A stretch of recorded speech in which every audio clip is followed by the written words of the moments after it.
I request protocol to export His Excellency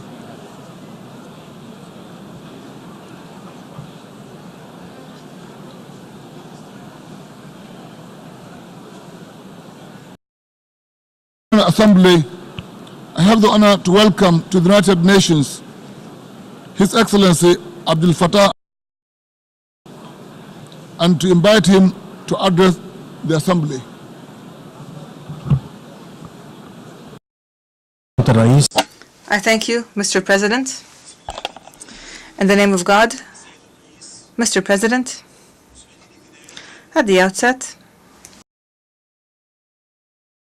of the General Assembly at its 74th session, I would like to seize this opportunity. Ladies and gentlemen, our gathering this year comes at a time that we all engage in an in-depth discussion on the upon which our organization was international order that is based on dialogue, cooperation. As a founding member of the United Nations and of a number of regional of the League of Arab States,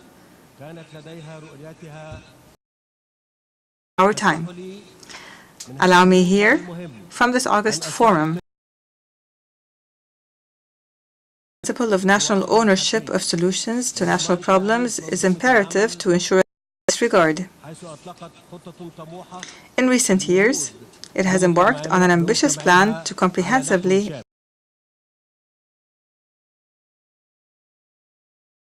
ambitious economic reform program in its modern history, heartedly been embraced by the Egyptian people, who have graciously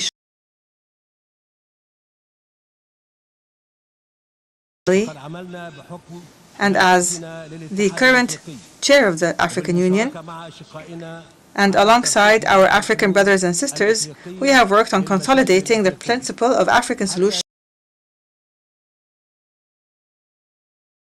continent-wide vision that is based on our common history, interests of our peoples. To this end, a new mechanism has been launched in Cairo, Center for Reconstruction and Development.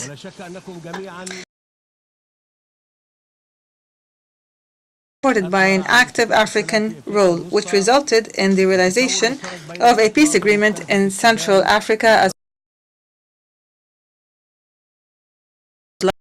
to support deleting Sudan's name from the states that sponsor terrorism. Economic organizations in order to fulfill the ambitions of its people so that it would return. The African countries are fully cognizant of the importance of formulating genuine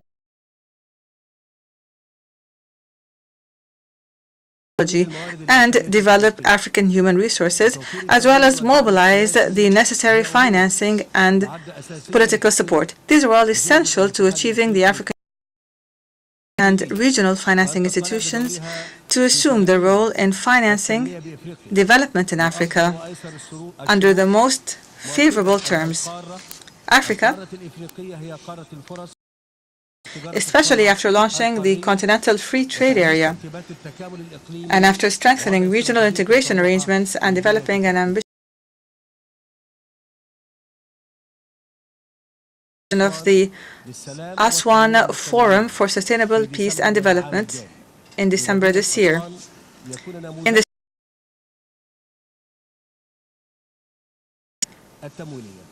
financing institutions, the civil society, and the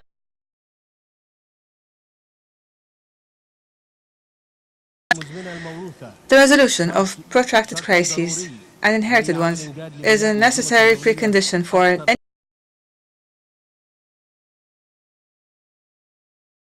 namely the Palestinian cause. The persistence of this cause without a just Jerusalem as its capital does not only mean the continuation of the plight,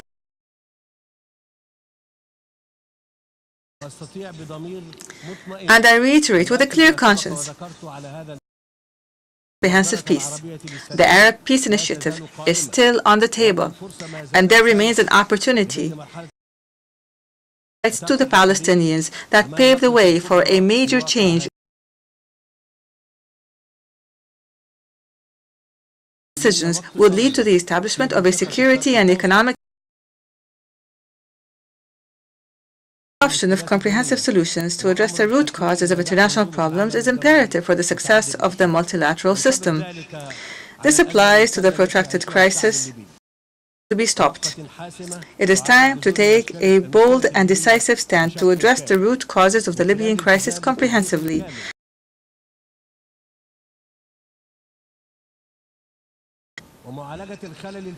It can be achieved by addressing the grave imbalance in political and economic decision-making.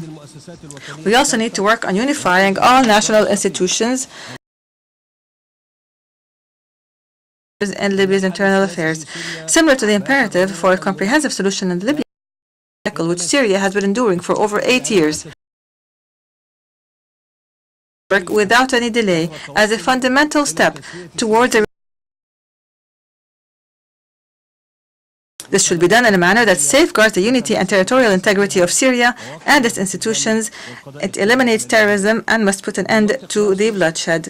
And in the implementation of a political solution based on the well-known parameters, we need to address the unprecedented threats facing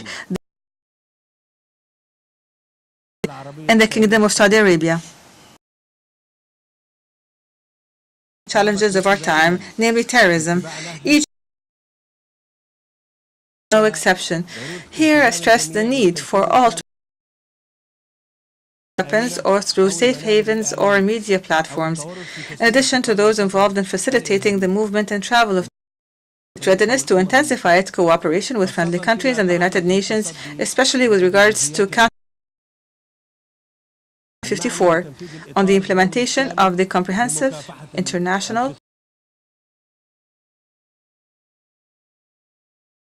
initiative to uphold the values of tolerance and the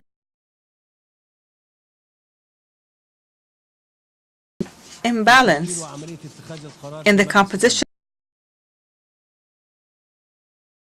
a balanced representation in the Security Council. And with regard to our African continent, we must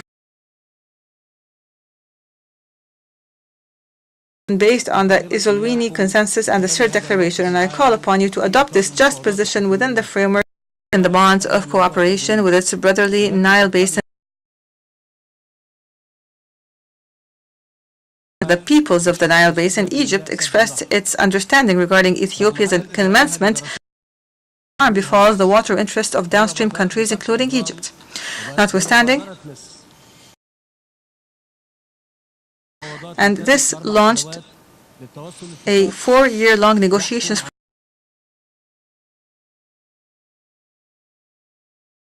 have not yielded the desired results.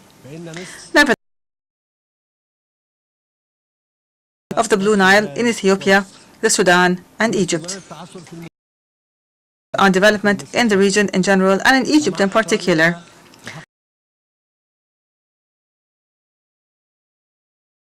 It is an existential matter, and this places a great responsibility on the international. In closing, Mr. President, for the benefit of humanity, a call for cooperation and mutual understanding, a call is the ideal path for the benefit of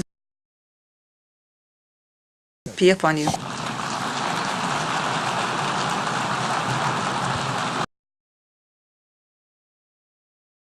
His Excellency President El-Sisi of the Arab,